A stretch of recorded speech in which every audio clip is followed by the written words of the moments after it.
So tell me all about it, and we can kind of go on from there. What Man Up is it's a series of pop-up male-only dance parties. We're going to be in venues across the city. Right. So our first one is May the 25th. Is that the last? Yeah, it's the last bank holiday in May. Right. That's our first one. It's at Crack Gallery in Stevenson Square in the Northern Quarter. Right. And then we've got parties planned across the summer and beyond in venues all over Manchester. So when you say party, man-only dance party. Dance party, okay. yeah. And where's this come from? Dance party's a big thing. The concept, well, the idea behind it really, we're more of a party than a club night. Right. Because a club night is usually at the same venue every month or over a course of time. I guess it kind of was born out of the closure of Legends, really. Yeah, it was basically.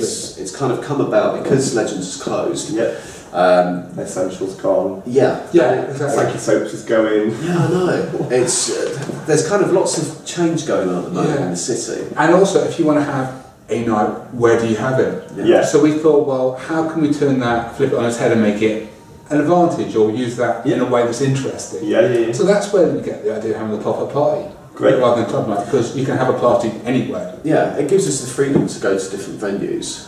Small or large. Small or large. Exactly. But it also keeps the concept of it fresh, because you're going to be going to different venues for each party, so people don't necessarily know what to expect at each party, and that's quite nice. It kind of gives it a bit of a surprise. Because I was going to say to you, is there a blueprint? You know, is it just one type of music? Is it one style of DJ, or are you evolving? We're evolving it as much as we can. The basis musically will be future disco and chunky funky house. Right. So yes, exactly. Absolutely yes. Shirts off, dancing around basically. Yeah. Good. DJ wise, we're bringing in DJs from around the city, but not necessarily from just the gay scene. We're trying to look at blending and getting DJs from different organisations to come in and play. So we have a resident DJ, myself. Mr. Fox? Yes. And so yeah, the idea is bringing in DJs from other organisations, because we don't want it to be just one kind of approach. We want to try and mix it as much as possible, really. Our attitude is there are so many great club nights in the city, and it's such a creative place. Do you think? Yeah, there are. I mean, I'm a bit off the dance scene as such. Over in places like Fallowfield, there are some great club nights there. Okay. It's interesting you say about how it's evolved, because what we found is when we thought, right, we'll do a pop-up party and we'll approach venues across the city. They won't be gay venues, they'll just be great places that we found and think we'd like to do something here. Yeah. And what's I think been incredible is how open and receptive people have been. Because we've gone to venues whereby haven't had gay nights or haven't had them for a long time. Right. And the management and the promotions teams there have been so kind of receptive.